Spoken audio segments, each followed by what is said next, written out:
Bessie's Biol by Robert W. Service. Says I to me missus, by gum lass, I see you've summat on your mind. Says she, you're right Sam, I've summat.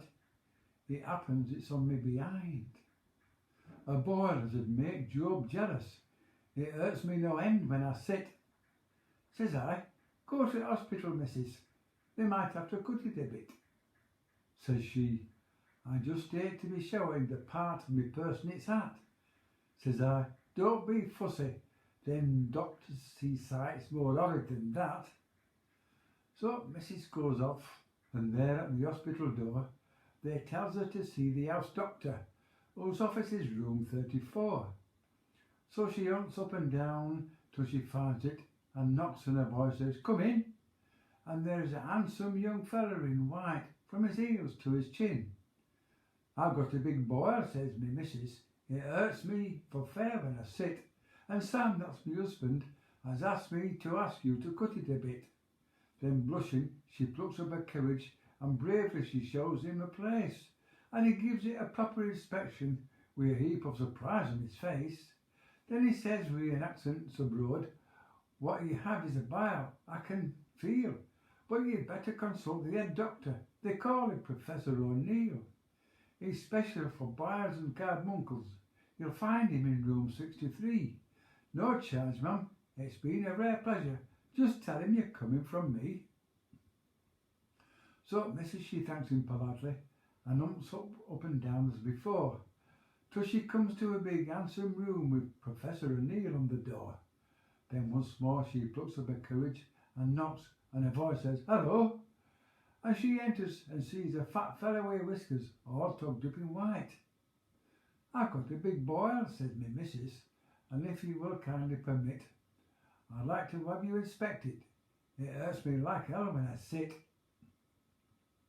So blushing as red as beetroot, she hastens to show him the spot, and he said with a look of amazement, sure ma'am, it must hurt you a lot.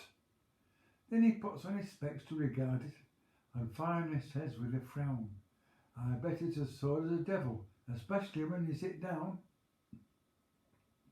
I think it's a case for the surgeon.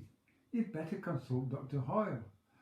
I've no hesitation in saying your boil is a hill of a boil.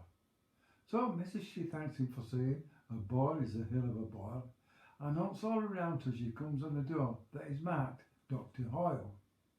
But by now she's as fair got the wind up and trembles in every limb. But she thinks, after all, he's a doctor, I mustn't be bashful with him. She's made of good stuff, is the missus. So she knocks, and a voice says, who's there? It's me, says Bessie, and enters a room which is spacious and bare. And a wise-looking old fellow greets her, and he too is tucked up in white. It's the room where they cut you, thinks Bessie, and shakes like a jelly with fright. I've got a big boil, begins missus, and if you're sure you don't mind, I'd like you to see it a moment. It hurts me because it's behind. So, thinking she'd best get it over, she hastens to show him the place, and he stares at her kind of surprised like, and gets very red in the face. But he looks at it most conscientious from every angle of view. Then he says with a shrug of his shoulders, poor lady, I'm really sorry for you. It wants to be cut, but you shall have a medical bloke do that. So why do you go over to the hospital where all the doctors is at?